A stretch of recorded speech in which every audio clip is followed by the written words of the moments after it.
कैसे हुई थी धृतराष्ट्र, गांधारी और कुंती की मृत्यु।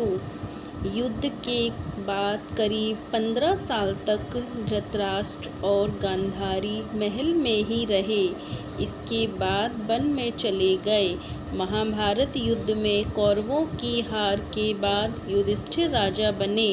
इसके बाद धृतराष्ट्र और गांधारी भी पांडवों के साथ ही रहे। कुंती इन दोनों का ध्यान रखती थी, लेकिन भीम धृतराष्ट्र ताने मारता था। करीब 15 साल तक ऐसे ही चलता रहा। एक दिन धृतराष्ट्र और गांधारी ने वानप्रस्थ यानी वन में तप करने का निश्चय किया और महल के लिए निकल गए। कुंती ने भी इन दोनों के साथ जाना उचित समझा। नारद ने दिया युधिष्ठिर को इनकी मृत्यु का समाचार।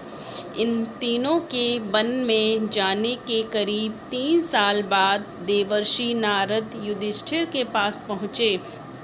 युधिष्ठिर ने नारद मुनि का उचित आदर सत्कार किया। युधिष्ठिर जानते थे कि नारद मुनि को तीनों लोकों की खबर रहती है, इसीलिए उन्होंने धृतराष्ट्र, गांधारी और अपनी माता कुंती के बारे में पूछा कि ये लोग कहाँ हैं और कैसे हैं।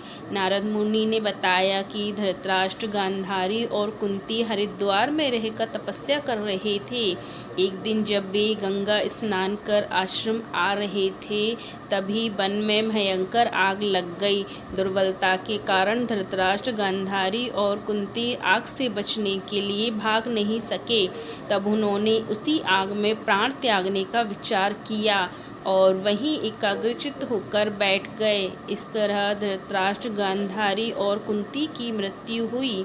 युधिष्ठिर ने किया श्राद्ध कर्म। धृतराष्ट्र, गांधारी और कुंती की मृत्यु का समाचार सुनने के बाद पांडवों के महल में शोक फैल गया। सभी दुखी थे। तब देवर्षि नारद ने सभी को सांत्वना दी। युधिष्ठिर ने विधि पूर्वक सभी का श्राद्ध कर्म करवाया और दान दक्षिणा देकर उनकी आत्मा की शांति के लिए संस्कार किए।